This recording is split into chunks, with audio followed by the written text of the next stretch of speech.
ये कहानी दीपनगर गांव की है। इस गांव में एक मियाँ बीवी सारा और आमिर रहते थे। वो दोनों बहुत मेहनती थे। उनकी घर पर ही मिट्टी के बर्तन की दुकान थी। मिट्टी के बर्तन बेचकर ही वो अपनी रोजी कमाते थे। अरे सुने जी, चलें खाना खा लें। कब से काम कर रहे हैं इस गर्मी में? अरे सारा, काम करूंगा तभी तो घर में 4 पैसे आएंगे। आपका कहना भी ठीक है, लेकिन आप खाना नहीं खाएंगे तो बीमार पड़ जाएंगे। फिर आप काम कैसे करेंगे? इसलिए चलें आप खाना खा लें।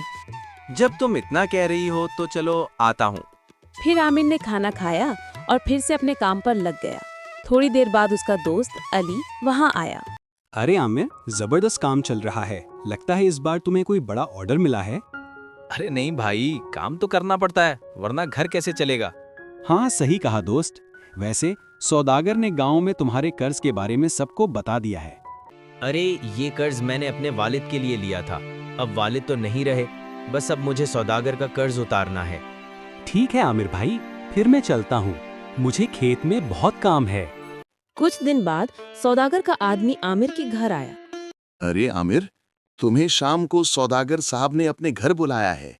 ठीक है, मैं शाम को इनके घर आता हूँ। फिर आमिर सौदागर के घर चला गया। मैं तुमसे मिलने ही वाला था। मेरे पास अभी पैसे नहीं हैं। मेरे पैसे कब तक लौटा रहे हो? बस कुछ ही दिन का वक्त और दे दें, फिर मैं आपके पूरे पैसे लौटा दूंगा। अरे सुनो भाई, तुम आमिर हो ना? मुझे तुम्हारे एक वाकिफ ने भेजा है। मुझे 500 मिट्टी के बर्तन बनवाने हैं, तुम बना दोगे ना? जी सेठ साहब, वैसे भी मुझे काम की बहुत ज़रूरत है और आप मुझे अच्छे पैसे भी दे रहे हैं, तो मैं आपका काम ज़रूर करूँगा। इसके बाद आमिर दिल लगाकर काम करने लगा और उसकी बीवी भी उसके साथ दिन रात मेहनत करने लगी। जब ये बात सौदागर को पता चली तो उसने सोचा, अगर आमिर ने ये 500 मिट्टी के बर्तन का काम पूरा कर लिया तो मैं उससे सूद कैसे लूंगा। फिर सौदागर ने एक चाल चली। वो सेठ के पास गया और बोला,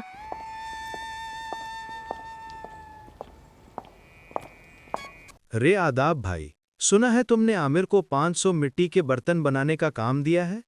हाँ, इसका काम अच्छा है, इसलिए मैंने इसको ऑर्डर दिया है। अरे भाई, आजकल तो मिट्टी के बर्तन बाजार में मिल जाते हैं। तुम रेडीमेड बर्तन ले लो, मजबूत भी रहेंगे और टूटेंगे भी नहीं। हाँ भाई, तुम सही कह रहे हो। मैं आज ही बाजार से रेडीमेड बर्तन ले लेता हूँ।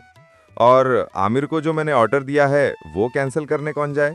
अरे इसकी फिक्र मत करो, मैं आमिर को बता दूंगा कि तुमने ऑर्डर कैंसिल कर दिया है। उसके बाद सौदागर अपने घर चला गया और आमिर को कुछ नहीं बताया। लगता है सेठ साहब किसी काम में मसरूफ होंगे। मैं कल ही उनके घर जाकर उनको बता दूंगा कि उनका ऑर्डर पूरा हो गया है।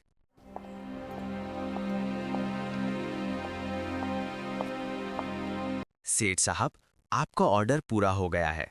आप लेने नहीं आए तो मैं ही आपको बताने आ गया। अरे आमिर, मैंने तो ऑर्डर कैंसिल कर दिया था और रेडीमेड बर्तन का ऑर्डर दे दिया था।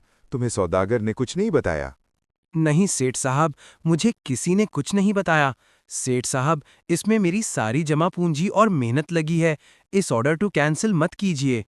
रे, पर मैंने तो दूसरा माल खरीद लिया है, अब तुम ही देखो। फिर आमिर घर लौट आया और रास्ते भर सोचता रहा कि अब मैं सौदागर का कर्ज कैसे उतारूंगा। घर पहुंचकर आमिर ने सारी बात अपनी बीवी को बताई।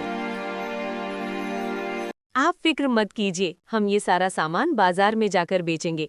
आपके ये मिट्टी के बर्तन इतने अच्छे हैं कि कोई भी इसे खरीद लेगा।